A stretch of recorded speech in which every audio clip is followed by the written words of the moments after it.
Welcome back to Silverstone for the 14th and final Ginetta Challenge race of 2011. Mark Davis on pole position is the new champion. He now cannot be caught. But for Stuart Pearson, the new G20 points leader, a pit lane start means he's got a lot of work to do. He's got a 15-point lead over Gary Sims, but he needs a top 5 finish. So cars on the grid for the last time this year, and away they go, and a great start from the outside of the front row from Ryan Ratcliffe in the orange and white machine. He will have the lead. Mike Steadman's black car jinking around behind them. And Mark Davis carries good speed into Copse Corner. He's going around the outside of Ratcliffe. Two black cars of Kieran Clark and Mike Steadman, and Sean Hyten's going between them all. Great start from Sean Hyten. Well, excluded after that unfortunate incident with Mark Davis on the opening lap of race 1. And with Davis getting just enough points to take the title, now Sean Hyten is out to win the race. Looping spin there from the pale blue car of Mike Steadman. And he'll drop in right down the order in the Beckett's S's, desperately trying to find somewhere to rejoin. Take a look here as they come into the S's, just carrying a little too much speed. Realises he's going in too deep, and he nearly takes out the yellow G20 there of Dominic Pettit. So Mark Davis in second place, battling with Ryan Ratcliffe, and Sean Hyten with a great start, cleanly through before they got to Beckett's. If only he'd been able to do that in race 1, he could now be heading potentially towards challenging for the championship, but it is all sealed. And Mark Davis now with Ryan Ratcliffe showing his nose. The orange and white machine on the outside line. Mark Davis clinging on. Ratcliffe just running a little wide there, giving away too much ground, I'm afraid. Right behind, Clive Richards. And Sean Hyten racing away in this one.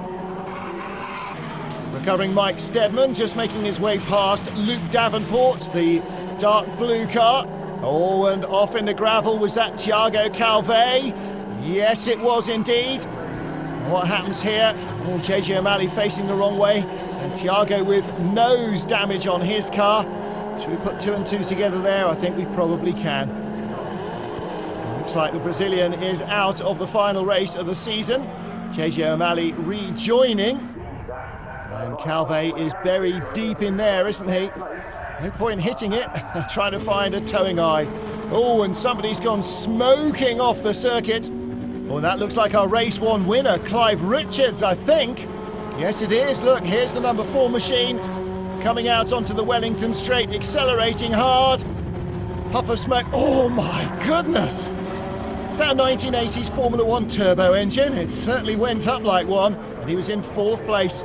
Battle here, Mike Robinson's blue car inside the top 10, and Rick Parfitt Jr. all over the back of him. And having a look down in the Vale, ooh, getting squirrely.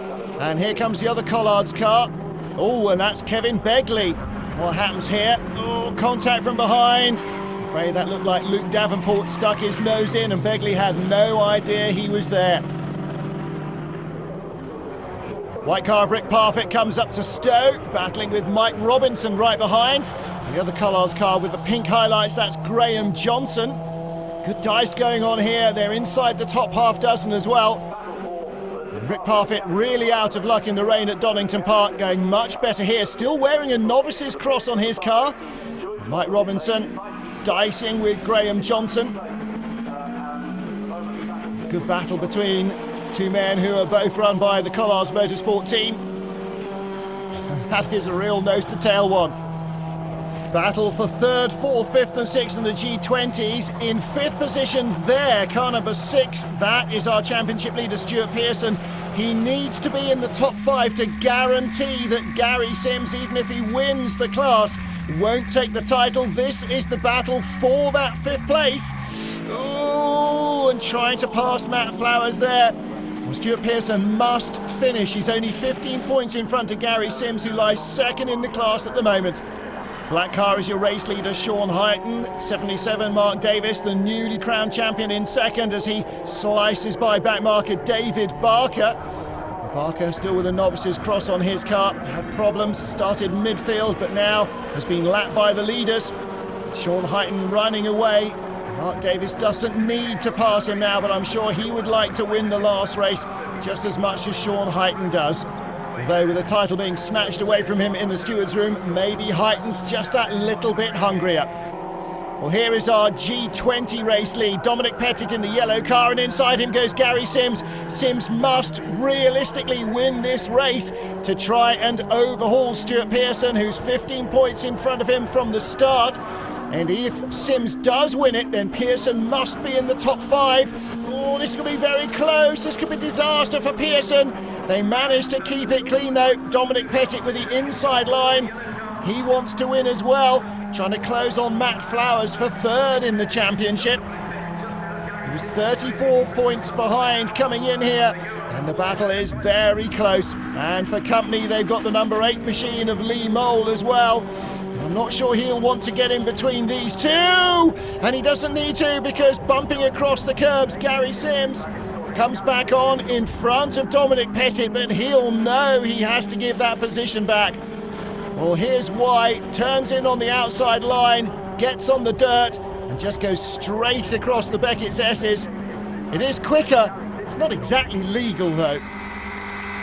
On board with Sean Hyten, rushing down the Wellington straight here, the old club straight at Silverstone. Mark Davies is behind him, but no matter what Hyten does, Davies starting too far in front. 38 points the advantage, with only 36 remaining on the table as a maximum in this final race. And Gary Sims, just had his nose in front, can't quite hold on. Dominic Pettit really giving a good account of himself for this last win of the season, and Lee Mole is there again. So too Mike Steadman in that pale blue car, but they can't get in amongst the G20s. Now they're going to set to amongst themselves, and Sims trying everything he can. Really solid defence from Dominic Pettit, and Sims must be absolutely boiling trying to get by. Dominic Pettit doing nothing wrong. He's racing to win this. Gary Sims desperately trying to do enough to deny Stuart Pearson the title in the last race. It's going to be only a handful of points whichever way it goes. And again, the G40s, ostensibly quicker cars, struggling to get on terms with the G20s, who seem to be filling the road. Up the inside comes Mike Steadman as he makes the pass.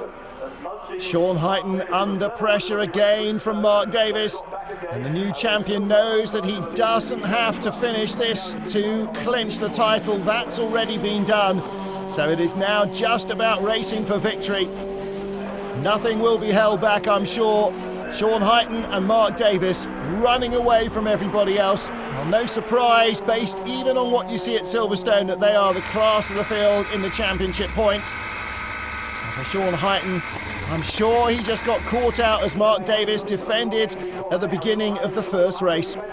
Well, meanwhile, through goes Mike Steadman, and the leader of the G20 class is the blue car, Gary Sims. Around the outside, Dominic Pettit. He's got a good run going, and again leaning on each other as they battle for survival, bumping wheel to wheel all the way down. And here's the challenge for the lead. Sean Hyten, can he hang on? Yes, he can. Mark Davies has a lunge at the end of the Wellington straight into Brooklands, but Sean Hyten keeps his nerve and keeps his line. The checkered flag awaits. It is going to be a win for Sean Hyten. The final round of the series, second place for Mark Davies. It is victory for Sean Hyten. He takes something away from Silverstone. And in the final corners, the G20 battle, as exciting as before. Dominic Pettit lunges down the inside. He holds on to the lead that Gary Sims was trying to creep away from him. Oh, and contact there, but he holds on. Sims will go through on the inside. He'll take the victory. Dominic Pettit in second position after an epic battle between the two. Gary Sims has done what he can do as he wins the G20s. For confirmation, Gary Sims winning the G20s, but with Stuart Pearson in fourth, it just wasn't enough for him. Rick Parfitt's fourth position was his best result of the season. Off the podium, Sean Hyten, the man on the top step. I knew it would be quick at the end, so I just thought I'll get my head down at the start, pulled out a big gap, and then just kind of eased the car off and just let him think he was going to get it, but I was never going to let him go. Great result. We've done what we needed to achieve this season. Second G40 Challenge Championship. Great for the sponsor, Cardow and Creameries in Scotland, and it's great for Optimum Motorsport, the team. I had a really good clean scrap with Dominic, and we touched a couple of times. I think, but we were both quite respectful of each other, through the high-speed stuff as well. I put a lot of trust in him, and he was really good. We had a bit of an instance in the first race, which is I think why we've lost the championship this morning, which people didn't quite have the same racing etiquette, shall we say. But it's a shame that I don't think we've wrapped the championship up, but it's good to go out with a win, show the potential of the car and the Optimum Motorsport team. The pace is always there. Move on to next year, but it's been another thoroughly enjoyable Ginetta year of racing.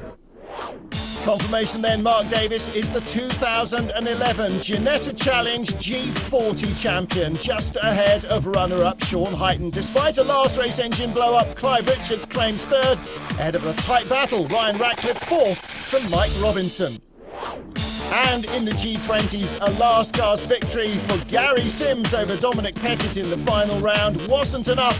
Fourth place for Stuart Pearson, clinching him the G20 title with Sims as the runner-up. And that is it from the Ginetta Challenge for 2011.